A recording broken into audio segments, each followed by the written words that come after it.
thank you for emphasizing on the point that I'm from Singapore. Very happy and very honored to be here. And I'm glad that we are able to share more about the project that we took on many years ago. Yeah.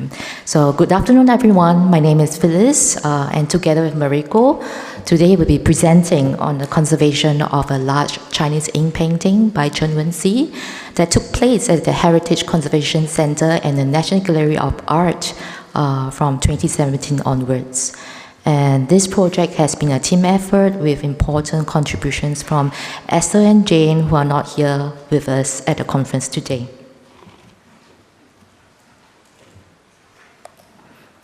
All right.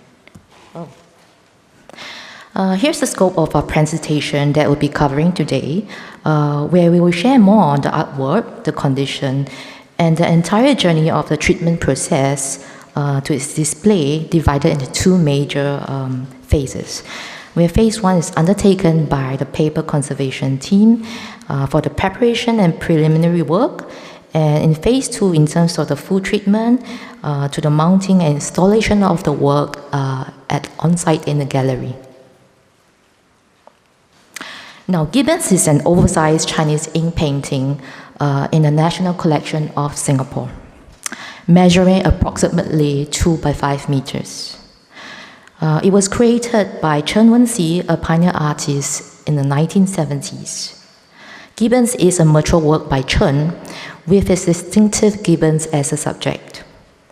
This is also the largest known ink painting by Chen Wen Hsi and the largest known commissioned work by Chen Wen Hsi as well. After its commission, it was actually displayed in the lobby of a government office building since the 1970s until its acquisitions by the National Gallery of Singapore in 2015. And thereafter actually underwent extensive treatment at the Heritage Conservation Center from 2017 onwards to 2024. So the artwork had suffered from severe damages such as brittleness, extensive foxing stains, numerous tears and losses, primarily due to the use of non-archival framing materials and prolonged exposure to unsuitable environmental conditions in the lobby of the government office building. In image 1, there are extensive foxing stains, mostly in the center of the artwork, whilst in image 2, the work itself presents tears, tight lines and losses, mostly on the top right areas of the support. And lastly, image 3 shows the work unframed, with 2 edges exposed, where there are numerous losses, tears, and stains as well. After its acquisition, it was selected for display at the National Gallery of Singapore. However, due to its condition, treatment had to be carried out first. And just to give you a clearer context, in HCC, all of our paper conservators are Western trained. We do not have a dedicated Chinese paintings conservator as well. And with such a large size, high value work, we thought it was important to hire Chinese scroll mounters to work with us on site in HCC and to close cross-disciplinary collaboration.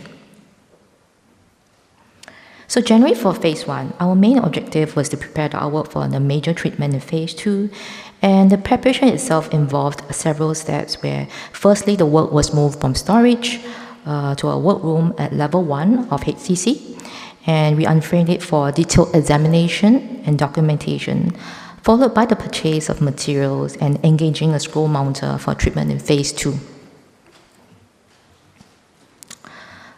So here are some images of the process where we required the help of 6 art handlers to move the artwork from the storage to a workroom on level 1.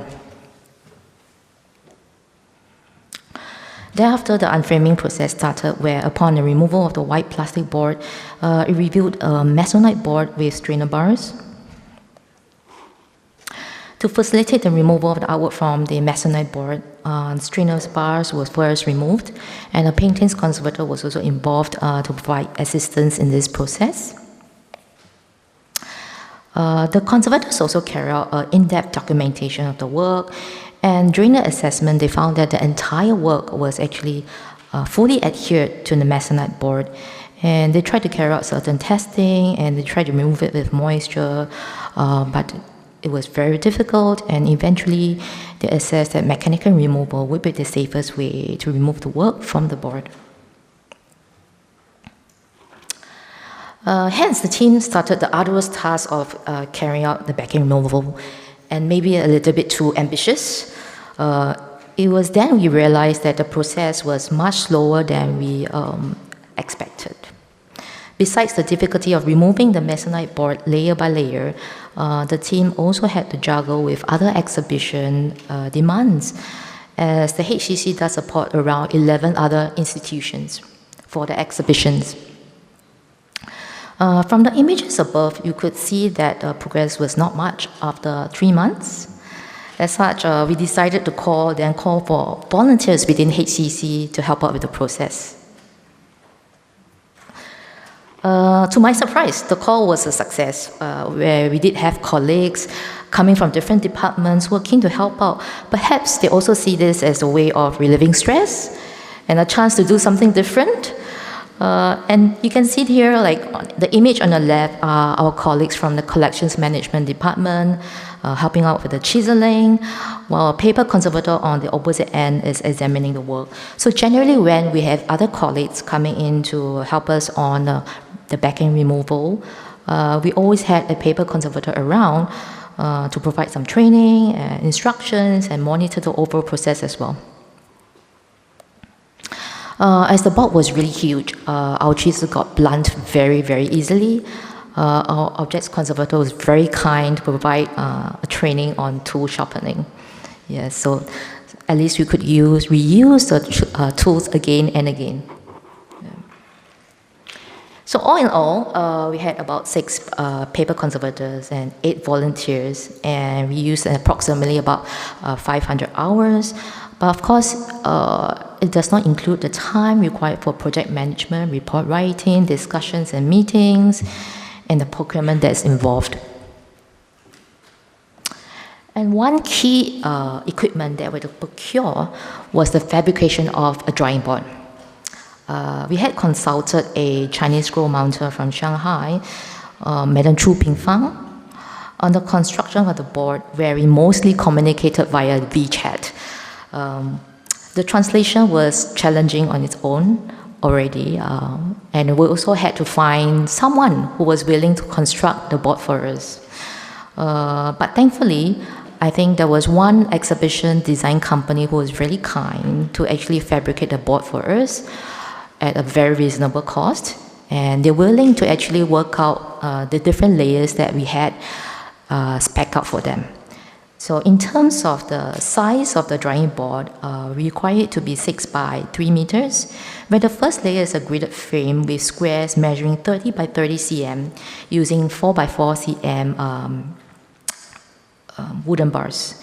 And for the second layer, it is a 3 millimeter thick plywood, followed by the last layer is a 5 mm thick marine plywood board. And to facilitate the delivery and access to the space, now we are moving up to level 4 in the labs. The entire board had to be delivered in 5 parts and to piece together on site. Thereafter, the entire board was then hung on the wall using cleats. Another consideration for this design was also the future reusability, so that the board can be easily removed and it can be dismantled for use as work tables in the future. Yeah. So in the last part of phase 1 was also to appoint the scroll mounters who could come in to work with us.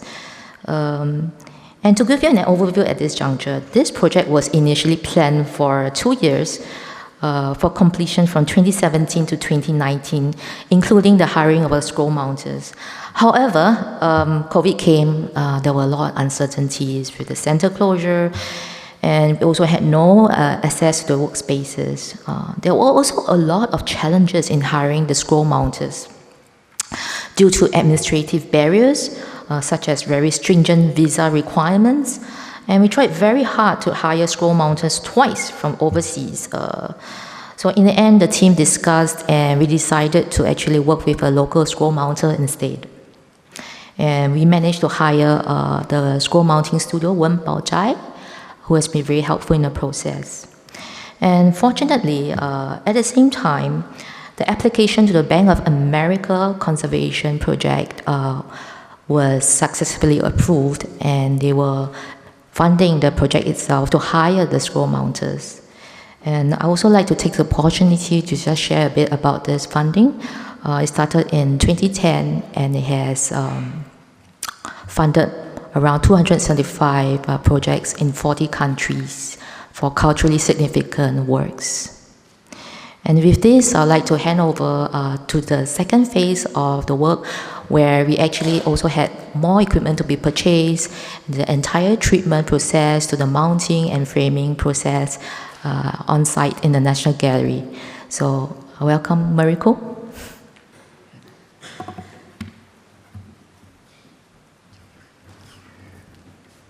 Thank you, Phyllis. Hello, everyone.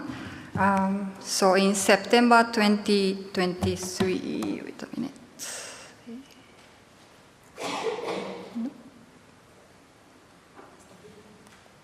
Okay. So yeah, in September 2023, we started the phase 2 with the team from the Wen Baozhai Art Restoration.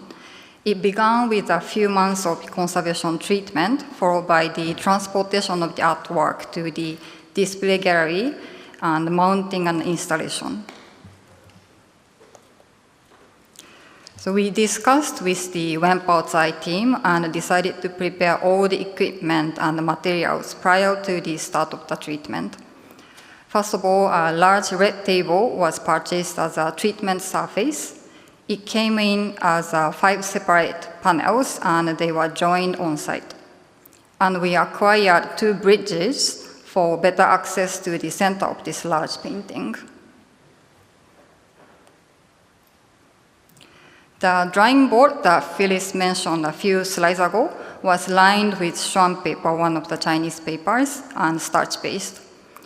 Once all the large equipment were prepared, the scroll mounters came into HCC and prepared new lining papers and silk borders.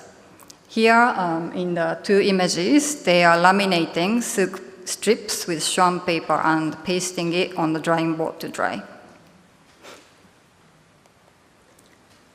Concurrently with the preparation of the materials, as the treatment involved a lot of water application, we carried out a water solubility test.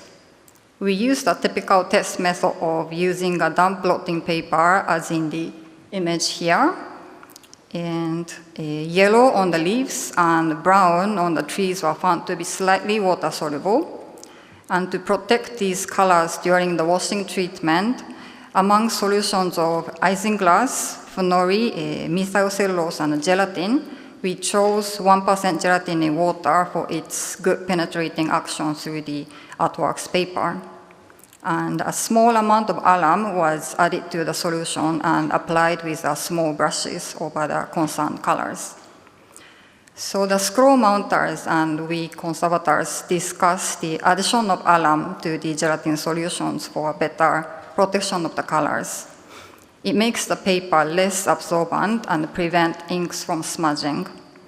We were initially not fully agreeable with them on this point because of the known risks the alum can cause.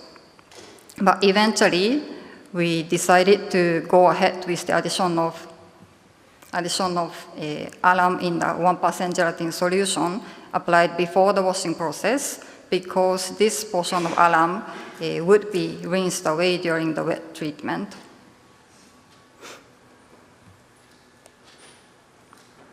Okay. Once we prepared all the materials, we started applying deionized water from the front of the painting. To remove the excess water efficiently and safely, we used white 100% cotton towels. They were rolled over the surface of the artwork gently to absorb the water. We considered the risk of abrading the surface and thought of using blotting paper instead of the towels. With the towels, the collected dirty water can be easily squeezed out, and they can be easily washed and reused almost immediately. With blotting paper, the process cannot be this efficient, and the blotting paper would become not usable after a couple of times. For the desired speed for the treatment and sustainability, we used the method that the scroll mounters suggested. So we collected water from each washing and stopped when the collected water became almost completely clear. After the 6 rounds of washing, we left it for a couple of days to semi-dry. Then to flip the artwork, it was rolled around a long tube to be removed from the red table once. Then the table was lined with the sheets of Schwan paper and water. On top of that, the artwork was unrolled again with front surface down. Then some deionized water was again gradually applied from the back of the painting to soften the adhesive and remove the outlining paper layer by layer. After all the wet treatment was done, 2 layers of new lining paper was applied on the back of the painting, and the edges of the painting were pasted on this large red table to gently stretch it as it dried. It was left there on the table for about 4 months. After the long drying period, areas where used to have tears were reinforced from the back of the painting. In this image, the left image, the scroll mounter is applying a very narrow strip of Japanese paper along the tear. To identify the line of the tear, she used an LED sheet inserted underneath of the painting. With these, then another 3 layers of lining paper were applied, and with these layers, the painting finally felt much stronger for handling. Next, light yellow silk borders were attached along the edges. Often, scroll mounters do the silk borders first and then apply the final lining layers. However, in this project, considering the large size of the painting and the difficulty of turning the artwork, we decided to apply the final lying layers with sufficient excess along the edges to accommodate the width of the silk borders first. As in this image, the silk borders were adhered over the lining paper.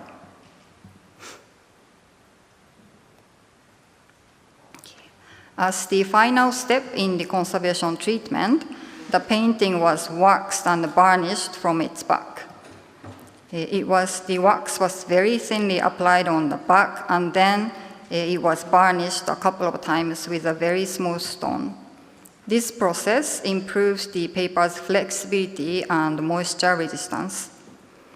After all the treatment processes were completed, the painting was rolled and stored in an archival box for a few months until the display gallery became available for installation. Once the space became ready, for logistical reasons, we transferred the artwork from HCC to the National Gallery, Singapore, rolled in the box and carried out the mounting right before the installation in front of the display wall. Prior to the mounting, our colleagues from the framing company delivered and assembled a new strainer board. It is consisted with wooden structure with a few crossbars, polycarbonate board, and 8-ply mat board. Then we unrolled the painting for the final treatment. As the painting was kept rolled for a few months before the transportation, to relax the paper and also to tension mount it afterwards, we carried out a few hours of humidification. Due to the space limitation and to minimize the handling, the artwork was placed on the strainer board and the humidification package was set up on top of it using Sympatex, capillary mat, and thin blotter. And it was covered with a plastic sheet and a polycarbonate board as weights for a while. After a few hours of humidification, the artwork was hinged to the back of the strainer board using pieces of Japanese paper, starch paste, and 3M double-sided tapes. During this process, we realized that a part of mapboard underneath the painting was slightly undulating, most likely due to the moisture from the humidification treatment. This affected the tension across the painting and prevented it from lying flat.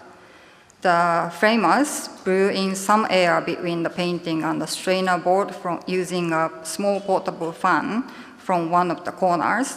This helped evening out the tension and reduce the undulation considerably. Based on this observation, now we think that if we carry out this scale of similar treatment ever again, instead of the 8-ply mapboard, we should choose more dimensionally stable material against the moisture, such as taiko board that will come with honeycomb structure. Finally, the artwork was hung on the wall by 8 art handlers using the cleats along the top edge and the center line. In terms of the display method, our initial suggestion was to have a glazing for the best protection. And after thorough discussion with our colleagues, for the cost efficiency, a better aesthetic quality, and the difficulty of handling for large dimensions and heavy weight, we've decided to have a 50-centimeter wide platform on the floor instead of a glazing. With the gallery sitter stationed closely to the artwork, it stops visitors from being too close to the artwork, while the visitors would be able to enjoy the grand scale as well as the details with no visual obstacles.